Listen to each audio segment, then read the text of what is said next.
ndakakumbira mota mudhara wepanext ndikata hedhivoni chandadhanzira macheso nabhebi takanga takadhakwa nesiso bhebi akazongodonha achibva avhura ziziso kuchipatara zvikanzi munhu akiita confusion bestes handina kubiya mota pandakadzoka kuwana ndatsarwa mota mhuri yezimbabwe ndibatsireyo ndapota mhuri yezimbabwe mazwera seiko ndiri kungoda rubatsiro pfungwa dzenyu kuti apa ndingaita seiko ndikadzokera uku vanhu vanondidya forati neundingori museko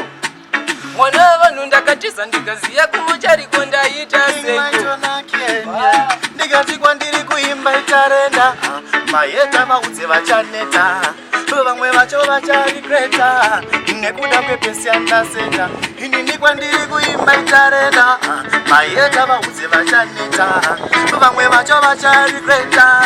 nekuda kwepesi yandaseta LAITON ngoma ndinobata kuti zvekutamba vari kuda kundimisa bata ndikundika vadimise ngoma dzichatoputika kuita zvemunana mavhiti vatipeka chana ndokwatakapa bati zvinondishamisa vamwe vacho vondibatira mubhata vachiplanha kundirwisa vatiba kuti LAITON handivhunduke devo ndinofamba namosta iyo pandinoshaura ngoma vafanzi vanodaira iyo uwoierendeya awonde iyo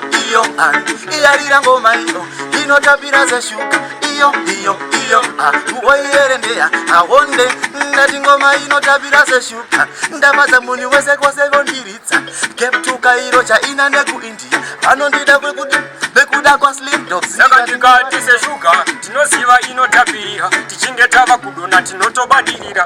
zviri zvemangoma tine mukurumbira senge siginari uya wekutirarira ndikationa pano ndakatongobata foni kugona ngoma senge munhu ane matimoni ndichidhobhadhobha pampaka kunge toni kodze ndiri mudenga zvemangoma kunge droni chinzwa zikati LAITON zviri zvemangoma futi tama aikoni terera ngoma richitorohwa natokeni riri dhanze futi ndazongosunga nengetani vakabata foni tichatoridzwa chera mumaringitoni vanotida kwese nyango kutikoni vanoziziva kuti ngoma ndinobataini ngoma